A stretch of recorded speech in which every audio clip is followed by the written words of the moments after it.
I will invite Mistress Alia Abdul Ghani as the presenter for today's webinar session titled Natural and Organic Cosmetics. Please, the Zoom hall is yours. Thank you, Zulaika. Assalamualaikum. Good morning, everyone. Happy weekend. I hope everybody is up and excited for our second session. Thank you so much for joining. Okay, let's get started. I'm going to share my screen.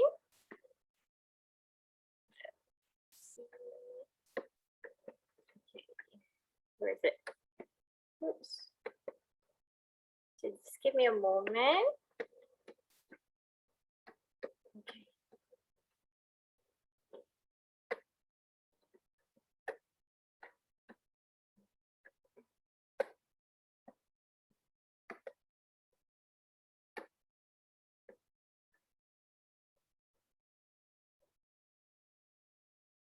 Oops, sorry, this is not the first slide. Okay, so here we are, the second session.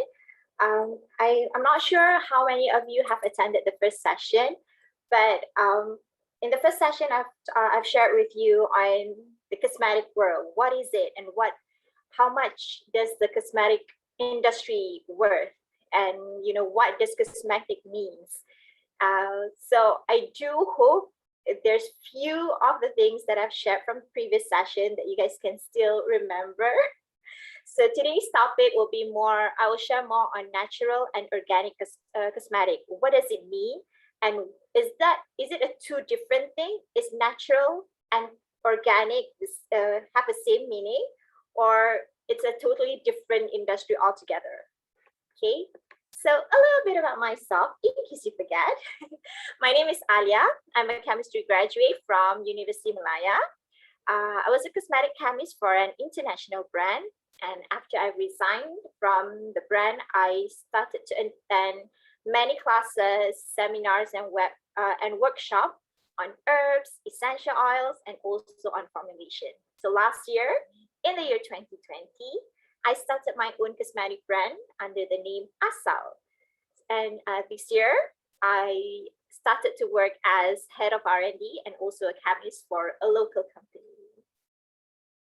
So let's get started. Okay, natural cosmetic or organic cosmetic. So dua terma ni kita selalu dengar. Kadang-kadang dia interchange. Okay, ada orang cakap, oh it's natural cosmetic. Produk kami natural. Oh, produk kami organic. Ataupun produk kami natural dan juga organic.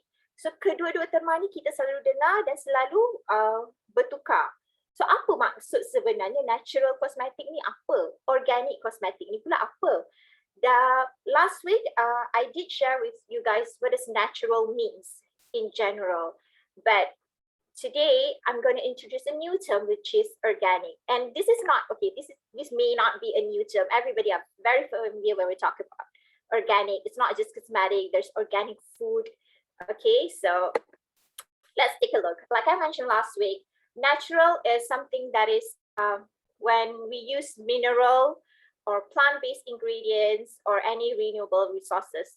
So generally, these are the perception that people get when we say it is natural product. Tapi sebenarnya tak ada satu badan dalam dunia ni that regulates natural cosmetic. It means that you don't have to abide by any rules. There's no rules, there's no regulation, and there's no specific definition on what does natural means. Anyone can say that it's natural. So it can be a marketing trick as well, because you don't have to follow any guidelines. I can show you any product and just say that it's natural. And I can bluff you and nobody's going to sue me. Sebab tak ada dalam mana-mana akta dalam dunia ni yang cakap pasal natural cosmetic atau pada specific definition. Okay, I can just like, okay, look at my product here. This is natural. And you can just believe me because I'm a chemist, just like that. As simple as that. Okay? And then organic, this is something that is it's more strict. Okay, when we're talking about organic ni product, dia selalu kita tengok kepada bahan-bahan yang digunakan. Dan organik ni dia ada syarat-syarat yang perlu dipatuhi. Dia ada definition, unlike natural. And under Australia Certified Organic Society, they put a minimum percentage of 70% of the ingredients that you use have to be organic. What does organic means? It means that it is grown in a farm without all of the things that you can see on the screen, without pesticides, without chemical fertilizers, without GMO, genetically modified organism, without paraben, without sulfates, and without antibiotics. Because bila terma organik ni memang kita betul-betul kawal. Maknanya kalau betul you nak cakap produk you adalah organik, mereka akan pastikan right to the very first chain, the raw material tu kena ditanam, it's organically grown plants. Maknanya you can't put any chemical based pesticides yang you boleh nampak dekat kedai-kedai yang jual tu. Kalau mereka check dan diorang tengok, oh you pakai this chemical grade pesticides, then you can't label your product as organic. So it has to be prepared and grown without all the synthetic chemicals on the raw materials itself. Okay. Oops. I don't prepare a lot of slides today because I think I will talk more so that you guys have to listen more. Okay. So in the cosmetic industry, So in the cosmetic industry, we have how I define it or how I see it. My opinion may not necessarily be the same as others, but how I see cosmetic industry, we branch out into three different categories. We have mass production, we have handmade, and we have homemade. Okay, mass production are the typical one that you can see at the drugstore. Whatever that you see that is on the shelf, generally they are mass produced. So these are the products that is manufactured in a certified factory. So under cosmetic, we have cosmetic GMP, a good manufacturing process factory. So if you want to go for mass production, you need to go and find factory that has CGMP certification. So there is these are the brand that caters throughout the whole world. You can see, brand X. You can find brand X in every single country in the world. So these are the product that is mass produced. There is not, when we're talking about mass production, there is the pros and cons to it. So of course, the pros to it is because we need to cater to a lot of people. So that's why we go for mass production, and it needs to undergo certain regulation that there are certain regulation that we need to abide to. Especially when we're talking about GMP, kan kita akan buat dekat dalam kilang yang dijaga rapi, dikawal selia dari segi kebersihan terutama sekali dan dari segi keselamatan. Maksudnya kita ada orang-orang dekat kilang tu yang berpengalaman, yang berpengetahuan mengenai setiap satu bahan-bahan yang digunakan dalam sesuatu produk tu, dari segi keselamatan dia, dari segi peratusan dia, berapa banyak yang kita boleh letak kat dalam satu produk tu. So these are all regulated, highly regulated. It's a regulated industry when we're talking about mass production. But there are movement around the world. Maybe Malaysia tak berapa sangat ataupun masih baru, tapi movement ni sudah lama bertapak dekat negara-negara luar di mana orang ramai lebih, how do I put this in words? Orang ramai lebih gemar untuk cari sesuatu yang bukan mass production, tapi diorang lebih gemar kepada homemade. So I'll touch on that section later. But there are people in other countries, there are movement that is trying to avoid using mass production products, mainly because of how it is made. Okay,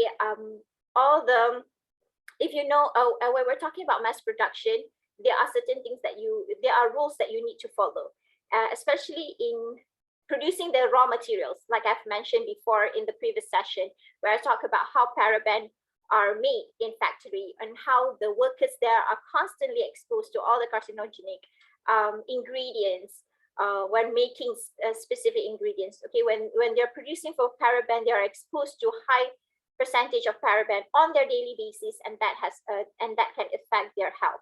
And in other example that I can give you are mica, the mining of mica. So there is mica is technically it's natural, but how mica was mined is tak berapa ethical. Okay, they use children below the age untuk masuk ke all this mine untuk ambil mica tu. Sebab kawasan-kawasan ni kawasan-kawasan ada setengah kawasan dekat ceruk-ceruk tu dia macam kecil tau. Hanya budak-budak je yang muat masuk. So diorang budak-budak tu dijadikan pekerja dekat kawasan untuk ambil mica tu. What is mica? Mica is the color. Coloring cosmetic, kalau you tengok macam-macam warna tu, mainly mica. It's either mica or iron oxide. Tapi kebanyakan kita pakai mica lah, sebab itu yang paling banyak dekat dalam dunia ni. It's an available resources, but how it's produced yang ada sesetengah badan-badan yang tidak bersetuju. Ialah sebab you menggunakan kanak-kanak. Okay, budak-budak seawal usia 10 tahun, 7 tahun kena bekerja dan ambil ke mica ni. And of course this comes from not the first world country lah. So they use children, so there's child labor. So sebab itulah ada kumpulan-kumpulan kecil yang membantah mass production ni. Diorang tak nak menggunakan produk yang diproduce on a big scale. And another reason why such movement exists is because of animal testing. So this is not something new. Animal testing has been done for centuries. Kebanyakan produk-produk kosmetik masih menggunakan animal testing. Okay, sebab tu you akan nampak movement ataupun setengah jenama yang cakap kata cruelty free, no animal testing, because big guns, big cosmetical brand still use animal testing. Other than animal testing, memang kita ada pakai human testing juga, tapi human testing ni out of your consent. Maknanya mereka akan bagi borang, you kena isi, or you will be subject, this group will fall under this subject sebab kita akan keluarkan produk baru. So kita nak tahu keberkesanan produk tu. So they will give you a form and some will get paid if I'm not mistaken untuk you dapat untuk mereka dapat feedback lah daripada produk yang baru mereka nak lancarkan. Okay, so there's pros and also there's cons. The pros is of course I see in terms of hygienic, in terms of safety, because you have professionals there working there who has been in the industry, who knows every single corners, every single aspect of the industry when it comes to raw materials, when it comes to formulation, and it is done in a very safe and also clean space. Sebab you nak buat kosmetik, this is something that you're going to put on your skin. Takkan you nak buat dekat kawasan yang kotor, yang berdebu. Debu pun you tak boleh ada dekat dalam kilang kosmetik tu. You are not allowed to have habuk-habuk, tak boleh. You tak benda tu dah salah dah. So when you get your product, berapa peratusan sangat, I have never heard lah, mungkin ada berapa peratusan sangat produk you tu tiba-tiba ada helaian rambut manusia. Like you buy your body wash kan, tiba-tiba ada rambut orang dekat dalam tu. Jarang-jarang berlaku sebab ianya diproduce di dalam kilang yang dikawal rapi lah. Okay, but the con side of it is like what I mentioned before, is the unethical work environment when it comes to raw materials. Okay, so that's mass production. Handmade can be in both category. It can be in mass production and it can also be in homemade. Handmade ni adalah 100% yang dibuat dengan tangan lah. So campur tangan mesin tu sangat minima. Dan handmade ni memang ramai yang suka sebenarnya. So people from handmade, people learn to love, people learn to appreciate the imperfection in the products. One of the big brands that I can bluntly say that is championing in handmade is Lush. So I'm sure all of you kat sini semua pernah dengar Lush, okay, especially those who live in KL, they are banyak kedai Lush kan ada. I think like one of the outlet is in Pavilion if I'm not mistaken. So Lush adalah satu brand kosmetik yang champion in handmade. Okay, if you look at Lush punya factory, anda akan nampak banyak pekerja-pekerja, banyak manusia-manusia yang buat all your bath bombs yang diorang buat tu menggunakan tangan. Okay, but of course it's under control environment, but it's still mass production, but it's a handmade. It's our Lush are selling handmade items. Okay, lepas ni you boleh Google lah, tengok dekat YouTube Lush punya factory macam mana. So handmade punya kategori ni tak banyak mass production nak buat lah, because it requires manpower. You kena, of course you need to hire a lot of people because you know it's handmade, it's not machine made. You punya satu orang untuk kawal mesin tu, dia perlukan orang-orang untuk buat bath bomb tu, to mold it. So yeah, so handmade is a different category. And handmade is a category that can fall under mass production and also homemade. So the next one is homemade. Okay, homemade cosmetic ni, it has its own portion of pie from the big cosmetic world, and it's growing.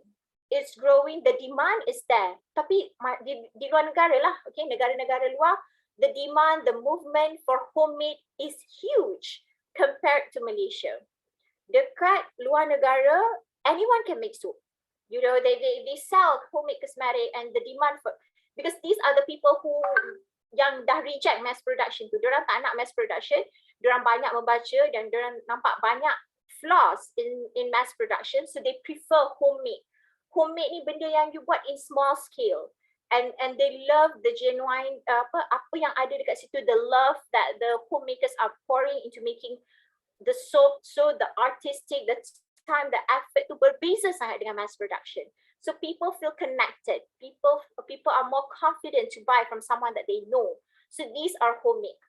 Tapi dekat Malaysia, we don't recognize homemade, unfortunately. Okay.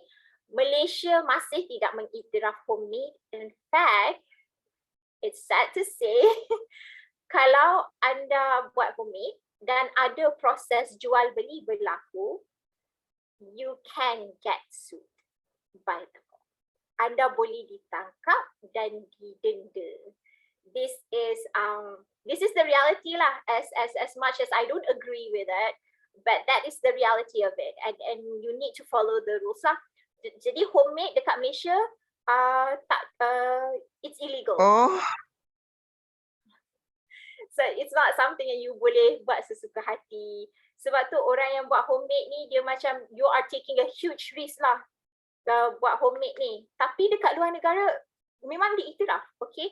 Macam paling dekat sekali Singapore, mereka mengiktiraf homemade. Okay, there's no problem, you can sell your homemade product.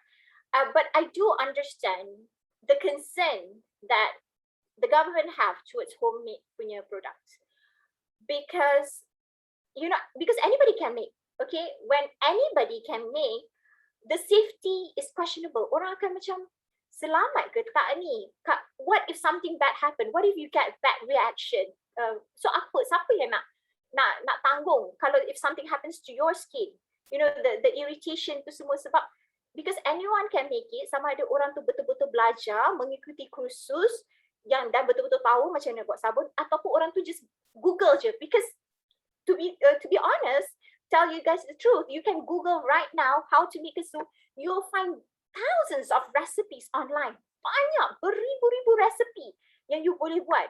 You can go to YouTube and search how to make a soap or how to make a cream or any of the cosmetic product. You can find thousands of videos. People are sharing it. So anyone can make it.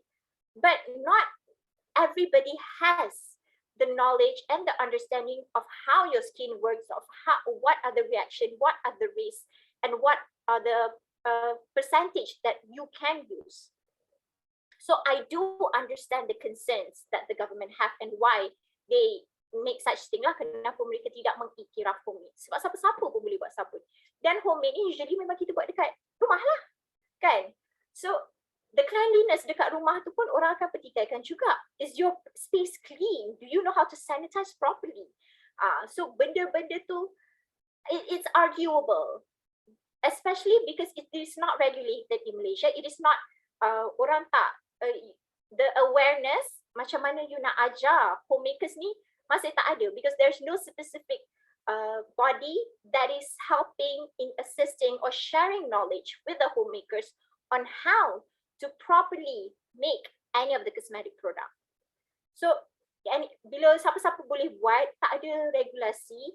If anything goes wrong, itu yang mereka takutkan, itu yang kita takutkan lah. So I do understand why it is not tak diiktiraf. But of course, banyak negara lain dah iktiraf, dah boleh, dah acknowledge homemade. Tapi there are certain set of rules that you need to abide to, and I see bright future in Malaysia for homemakers to continue, buat sabun, buat all the cosmetic product, and inshallah, I don't know, make dua that there are people out there who will fight for homemakers punya to be acknowledged. Maknanya kita bukan dalam ketakutan ataupun takut kena saman, kena tangkap ke apa, because there are ways to control the concerns. Okay, so these are the three big industry that is monopolizing the cosmetic industry: mass production, handmade, and also homemade. At the end of the day, as a user, you decide what is best for you. You want to go for mass production, you already know what are the pros and the cons. If you want to go for homemade, you already know what are the pros and the cons. Because usually yang homemade ni memang they spend time, memang bukan satu kali buat sabun. I think Zulaika can relate because she tried so many times to make bath bomb. So it's not something easy. We do spend our time and our effort and our money sebab kita nak beli raw material tu pula bukannya murah. And then kita tak mampu nak beli dalam kuantiti yang besar. We have to buy in small batches. So these are the pros and cons on each industry, and at the end of the day, it is still up to you to decide what is best for your skin. You can go for mass production, you can also go for homemade. Selalunya homemade ni lebih dekat kepada natural dan juga organic. Why do I say that? Sebab natural punya ingredient ataupun organic punya ingredient ni, dia technically, chemically, it's not stable all the time. In order for you to make it stable, you kena put certain chemicals lah, certain ingredients to make it stable.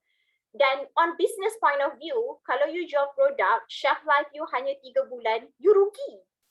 You bayangkan, you're buying like, satu produk dekat one of the drugstore. Benda tu, produk tu memang dah jual dekat satu dunia.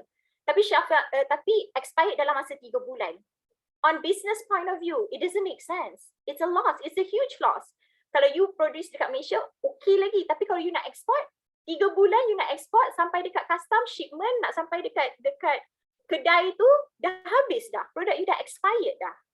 So, when you're dealing with natural punya ingredient, when people want to opt for natural cosmetic ataupun organic cosmetic, they will always go for homemade. Sebab diorang tahu mass produce brand-brand yang dibuat secara kilang ni tak boleh cater kepada natural. Homemade masih boleh buat natural. Means that I can make my balm today and I can sell, I can terus post kat you, and we make in small batches. Usually homemade kita buat in small batches je. So you will always get a fresh product. Okay, macam paling banyak pun selalunya homemade buat mungkin 100, 200 je. And benda tu diorang boleh jual, diorang dah boleh predict dah, dalam masa seminggu dah boleh terjual 200. Lepas tu next week kita buat lagi baru. So the cycle of you getting a fresh product are there. Compared to you buat for mass production, it could be something that has been done, I don't know, 8 months ago. Because it takes time for the shipment, for it to finally reach at the retail shop and finally reach to you. So the chain is longer compared to homemade. So sebab tu kalau dekat luar negara, diorang memang suka homemade. They know that it's more natural, and they know that they will always get a fresh batch of products. It's like you getting a fresh batch of cookies, a fresh batch of cakes. You tak naklah makan cake yang dah buat minggu lepas. Kan, you nak makan cake yang baru buat. So that is Itu apa yang orang selalu tengok lah when it comes to homemade. Kenapa dekat luar sana orang nak sangat homemade. The demand is there. Okay, so and then I would like to share with you guys a very niche category. So tadi I've shared about mass production, I've shared about handmade, and I've shared about homemade. So this is a very, very niche category in the cosmetic industry, which is vegan cosmetic. Vegan ni, it's not new. Okay, dia bukan satu yang baru, cuma makin ramai yang memilih. So bila makin ramai yang pilih, makin ramai yang suka, jadi orang pun macam, oh, vegan, what is vegan cosmetic? So dia jadi macam benda baru. So it's not something new. Okay, so vegan cosmetic dah mula mendapat nama, dah ada tapak dekat dalam dunia kosmetik ni. I think 10-15 years ago, when people wants to these are mainly the environmental friendly punya orang lah, orang yang nak memastikan produk-produk yang mereka pakai ni it's cruelty free, maknanya vegan, 100% plant based, tak ada langsung byproduct daripada haiwan. Okay, one of the ingredients that I can share with you guys that is very famous, yang vegan cosmetic betul-betul ban, no, is beeswax. Okay, beeswax is a normal ingredient that we use untuk keraskan sesuatu produk. Macam, okay, what I have in my hand right here is one of my product. It's called Fizz Balm in Moisturizing. So you nampak the texture dia keras. So keras ni because of the beeswax that I use. In vegan cosmetic, diorang tak bagi pakai beeswax lah sebab dia daripada laba-laba. Laba-laba pula. Lebah. Bees, lebah. Okay. So diorang tak bagi pakai lah. Okay, because it is made out of bees punya wax kan. So under vegan cosmetic, whatever that is made from or a byproduct from animals are a big no-no. And beeswax is just one of the example. There is also another example that I can give to you is, oh my God, I forgot the name. Okay, one of the example that I can give to you that's on top of my head is carmine. Carmine ni adalah pewarna merah tau. So it has this beautiful, really rich red, which is carmine tu lah. So this beautiful, really rich red comes from a beetle punya darah. What they do, they will squash the beetle and get that red color blood, darah beetle tu. That's the beautiful rich red color tu. They will get that. So this ingredient dekat banyak kosmetik memang semua pakai. Bukanlah semua. Okay, ada memang kebanyakannya akan pakailah this carmine punya ingredient ni because it has this very cantik. Dia punya merah dia tu memang cantik, but it is from a beetle punya darah. So vegan community memang tak bagilah, tak nak lah. So they will opt for any product that does not contains animal byproduct. Another one is squalene. Okay, squalene is very famous humectant, and also for hydration. It's very good. There's plant-based squalene, but there's also animal squalene, which is, if I'm not mistaken, daripada shark. So there are a lot of ingredients in cosmetic that we still use a byproduct from animals derivative. So under vegan cosmetic, diorang tak nak lah. So mana-mana yang you tengok adalah vegan, diorang memang tidak menggunakan langsung apa-apa sahaja bahan daripada haiwan. And for a Muslim, lagilah, you know, we are very particular when it comes to any derivative daripada haiwan-haiwan yang kategori haram bagi kita lah kan. Jadi demand for vegan cosmetic is there, cuma market tu masih tak besar. Orang pengetahuan ataupun orang punya concern when it comes to vegan punya society masih tak banyak lagi lah. So it's very niche, but there is a category, there is a market there for vegan. And another one is cruelty free. Cruelty free ni is something like I touched before on animal testing. So masih banyak lagi jenama-jenama luar antarabangsa yang besar-besar still use animal testing.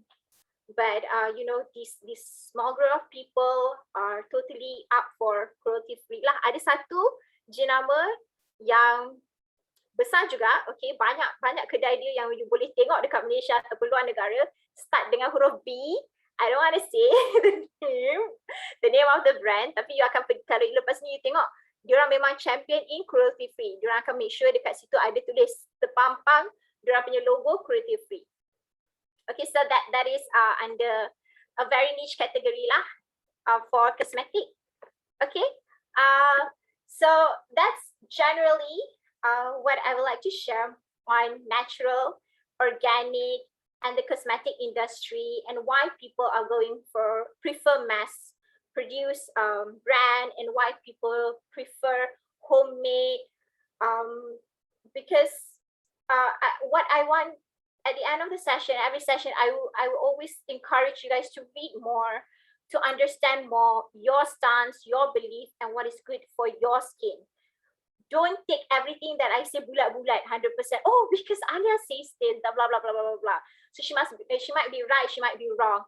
But go back and read more, because kosmetik ni benda yang kita pakai setiap hari, tak pernah miss. Ada ke orang yang macam tak gosok gigi setiap hari? Kalau you tak mandi setiap hari, paling-paling you macam akan gosok gigi kan? So benda tu sesuatu yang kita pakai hari-hari. At the end of the day, you have the power, you have the advantage to choose what you want to wear, what you want to use on your skin. Okay? So yeah. If you guys have any questions. Okay, so that was a very informative and fun presentation from Mrs. Alia. So yeah, shoot out your question in the chat box, or just unmute your mics. So for the first question, oh, there's no questions. Safia said that organic cosmetic bagus tapi selalu mahal. True. I cannot. I totally agree with that. Yes. True. Organic cosmetic are expected, not just cosmetic, any organic product memang selalunya lebih mahal lah. It's because the entire process that it takes. So, and then Fakira Rizfa said that saya tak pakai makeup hari-hari.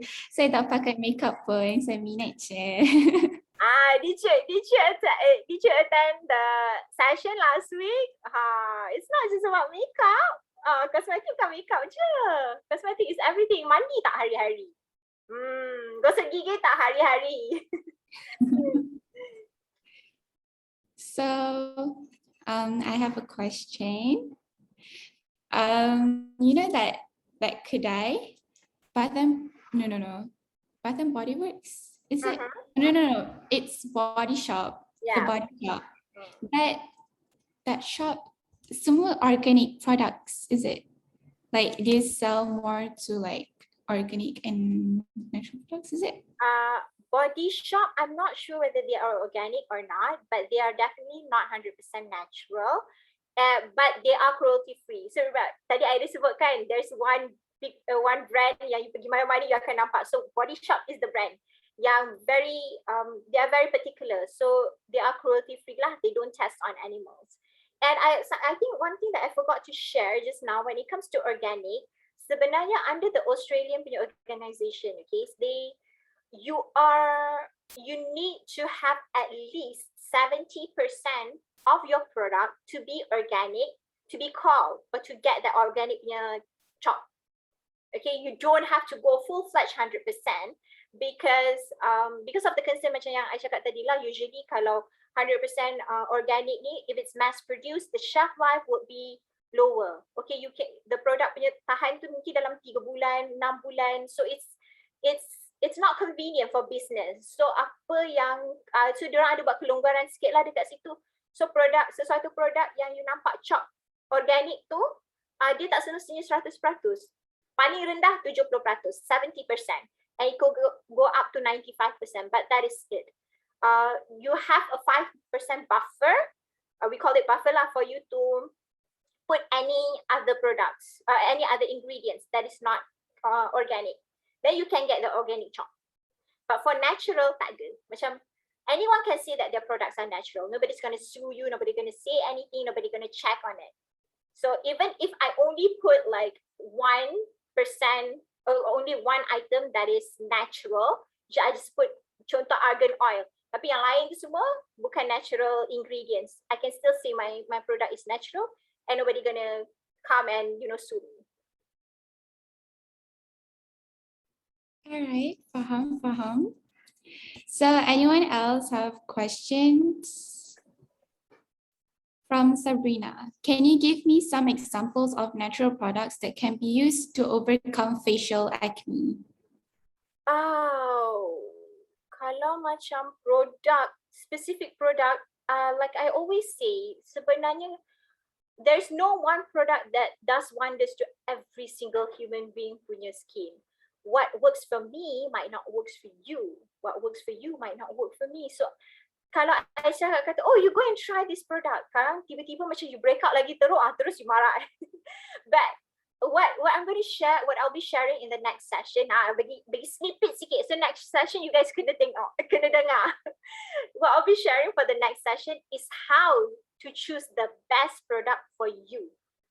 So I won't go and give you, now you pakai I punya product, confirm muka you licin. But I will share with you a trick on how to choose the best product for your skin. So benda ni kita panggil customized skincare lah. Customized is maknanya khas untuk you sahaja. Dan tak semestinya you boleh share dengan orang lain. Sebab kalau yang kat luar tu terlalu banyak produk dan takut, you might be irritated, your skin might be irritated towards essential oils. We never know. You will never know until you find out by yourself. So if you ask me for specific product, it's unethical for me to share sebab orang lain dia punya tu.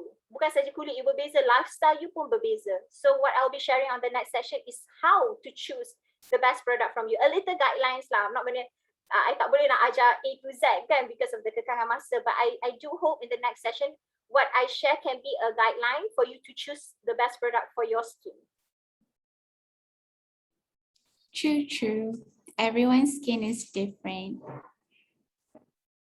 Anyone else have questions?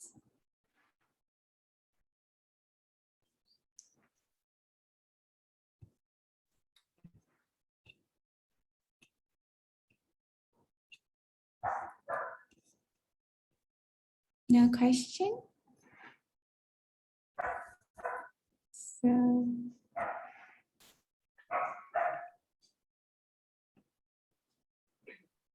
from Kamarina, is there any universal product that works for everyone?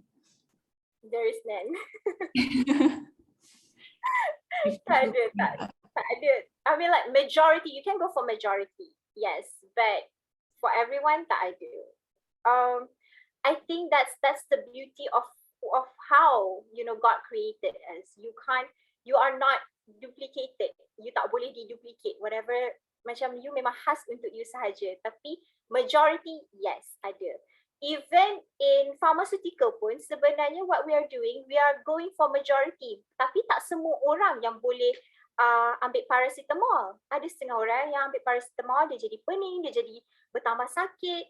Tapi majority orang yang ambil paracetamol, okay. So it's either you belong in the majority category or you belong in the minority punya category. You need, until you try, then only you know. But that is how it works. There is no, even ubat pun tak ada satu ubat yang semua manusia tak ada allergic.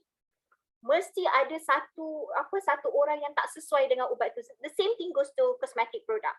There is no one product that does wonders to every single human being. But you can go for majority. Sebab tu ada big brands kan. Kalau tak, doesn't make sense lah pula kan. Semua orang kena customize pula diorang punya skincare. But it's either you belong in the majority category or you belong in the minority category. But customizing skincare for your skin, it has started to build up. Maknanya dah ada brand-brand yang menjualkan ingredients for you to use on your skin bila you dah faham you punya skin condition. So benda ni lah nanti I will share next week. Ada memang benda tu dah start bermula I think 5 years ago, around there, 5 or 6 years ago, people have started to come out with active ingredients. People start to sell active ingredients because they do understand that not everybody's skin is the same. So when you do, when they sell active ingredients, then it is your responsibility to know your skin type and what's best for you and how you're gonna blend and make your own skincare routine. So thank you from Kamal. Next is from Sabrina. What did people use back then when facial products were scarce and not available in the market because their skin looked healthy too? This is what I'll share next week. Saya semua nak share next week kan? Tak lah. Okay, this is what I called it. This is a term that I made up by myself. Okay, I tak tahu lah kalau you Google ada ke tak term tu. I tak tahu lah orang lain akan gunakan term tu ke tak. But I call this kitchen cosmetic. It's because zaman dulu, we use whatever they use. We pula, I'm not that old. They use whatever that they have in their kitchen, whatever that they plant in their gardens that is suitable for their skin. Okay. Orang zaman, I'm not sure about your generation. How familiar are you guys dengan bedak sejuk? Tahu tak bedak sejuk? Have you seen bedak sejuk tak? Like how it was processed and bila orang pakai macam like muka you guys macam mana bila pakai itu. So okay, bedak sejuk ni bila dah dibuat kajian it contains very high lactic acid. Lactic acid ni is very good for your skin. Very good. Okay, in fact, ada banyak brand dekat luar sana yang jual lactic acid ingredient sahaja.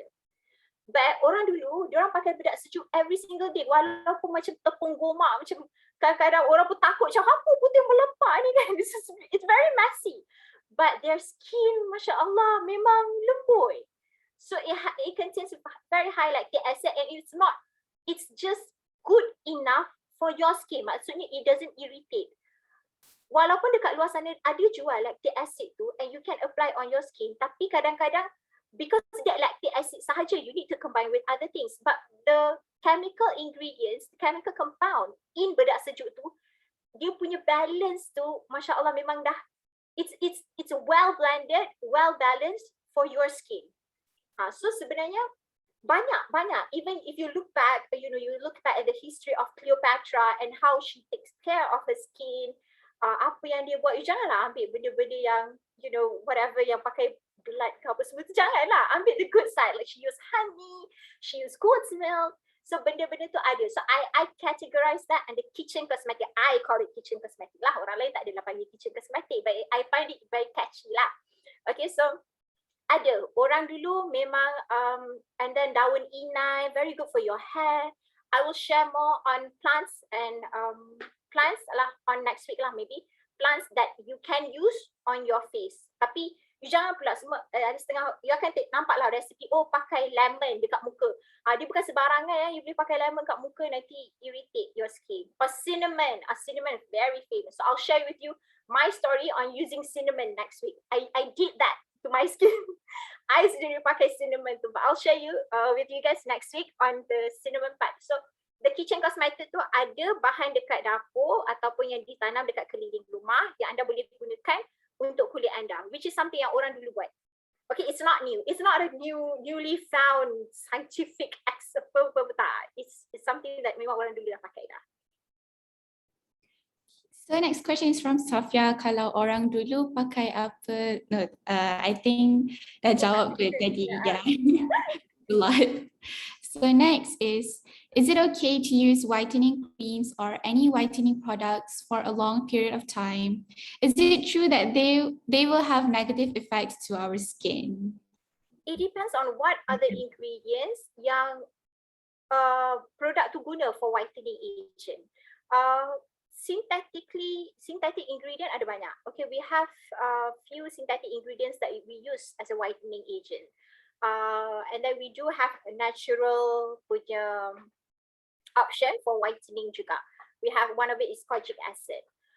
But then at the end of the day, what makes a product safe to me, okay, this is something that I learned from my father as well. My father he's a medical doctor who is also a herbalist. So what I learned from him is that what makes anything in life in general, what makes it safe are only two things. Number one is knowledge. Number two is limitation. So if you have the knowledge, you know what's best for you. Walaupun dari segi pemakanan lah, makan ke, for your skin ke, for your health, anything. If you have the knowledge, you know what your body needs, what your body wants, what's out there for your body. Then the next one that you need to look at is the amount. Apa-apa saja pun, walaupun se-natural mana pun benda tu, kalau banyak, berlebihan, dia ada side effects dia. Okay, so natural, this is something that I do hope everybody, it's a very difficult chain to break, but I do hope people start to be aware of it, that natural does not mean safe. It not necessarily means that anything that is natural is safe. What makes it safe is only two things. The knowledge that you have on it and also the amount. So kalau you macam, katakanlah kalau I cakap, ada negative effect tak kalau you pakai whitening creams tu kan? And for how long? Sebab you nak putih tahap mana? How far, how fair do you want to go? So itu pun bergantung pada you juga. Itu knowledge you on your skin and what you want. And then the side effect will always be there. Whether it's natural or synthetic, the side effect will always be there kalau you berlebih-lebihan. Okay, so thank you. Now next from Charlina, how to treat eczema naturally? Okay, I think first you need to understand the skin condition. You need to know whether it's really eczema or other skin condition. It's not dia bukannya satu penyakit yang it does not fall under kategori penyakit lah sebenarnya. But how to treat it naturally with a lot of moisturizer. Selalunya eczema ni you kena tahu punca lah. Kalau pemakanan, maka you have to control you punya pemakanan lah. You need to know what you can eat, what you cannot eat. If it's topical, maksudnya benda tu memang topically on your skin, then you need usually eczema they have skin yang sangat kering. So you need a lot of moisturizer. My son has eczema. Okay, so what I did, I think when he was very young, the doctor dah nak prescribe to him steroid cream. Which is fine because you know dah memang teruk keadaan dia. So steroid cream ni pula you kena pakai very nipis. Dan you tak boleh pakai selalu. And then I asked my dad about it. Can my son use steroid cream kan? So my dad said no. Don't put him on steroid cream. Jangan letak lagi. So he asked me to selalu moisturize the skin. And then when my dad passed away, you know, I don't have anyone to refer to anymore. So I look back at all his posts and apa yang dia pernah kongsi lah when it comes to eczema and skin condition. So what the ancient medicine did was diorang pakai daun gelenggang, daun semambu, and there are few other daun sebenarnya plant yang boleh membantu for eczema. So after a lot of reading, what I come out with for my son, I use this. So this is something that I formulated especially for my son, where I put daun gelenggang, daun semambu, and also calendula flower. So you need to know what your skin needs. So because I made this for my son, I made sure that the essential oil concentration are very, very low, but yet at the point where it can still help, assist in treating lah, untuk bantu dia punya eczema tu. But at the end of the day, you need to know lah, if your eczema is caused by food, then you need to kawal you punya food intake. If it's topical ataupun because of the habuk-habuk, then you need to lah. Tapi kalau your skin dah betul-betul teruk, I would suggest you to moisturize banyak. You know, whatever moisturizer that you have at home lah, keep on moisturizing it. And cuba elak tidur dalam aircon. Mereka yang ada eczema ni cuba elak tidur dalam aircon sebab benda tu akan keringkan lagi kulit.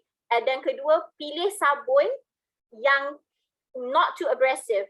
I think I mentioned last week about SLS. So avoid soap that contains SLS or SLES, sodium lauryl sulfate. So avoid because benda tu can be very irritating to your skin yang dah memang ada eczema. Okay, so cari sabun yang sesuai, yang tak ada buih, walaupun tak puas mandi, tak ada buih tu. Dan kedua, elak tidur aircon. Ketiga, just moisturize your skin. All right. For the next question from Safia again, betul ke bedak sejuk berkesan? Kesan. I don't take it from me. Take it from orang dulu-dulu yang pakai bedak sejuk. Okay, every single night, setiap malam diorang akan tempik.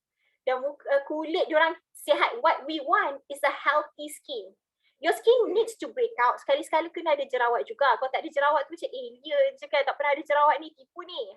So your skin needs to break out once in a while. So it's normal. It's like your body needs to get sick for the immune system to boost up. If you never fall sick, your immune system pun tidur je kan. But we want a healthy skin. So healthy skin tu datangnya daripada apa yang you pakai lah. And bedak sejuk ni kebanyakan I tengok orang-orang yang berumur yang memang praktikkan bedak sejuk, their skin are very healthy. They have a healthy skin. So sama ada ia betul-betul berkesan dengan anda ataupun tidak, you need to try lah. Tapi janganlah try hari ni, lepas tu esok macam tak ada apa pun, tipu lah apa hal. Tipu lah. Tak boleh. Janganlah satu hari je pakai terus kata tipu. Orang tua tu pakai berpuluh tahun. So you have to be consistent. Okay. It's kind of noisy here. So no one else have questions? If there's no more questions, then we'll proceed for the closing. So can we proceed with the closing? All right. So before we end our webinar session, please check your chat box and click the link to fill in the forms. So yeah, we're gonna wait for that. There's 5 minutes more, is it? 4 minutes more. So yeah, click the link and please fill in for your attendance. It's really important for us. Yeah, we're gonna wait for you.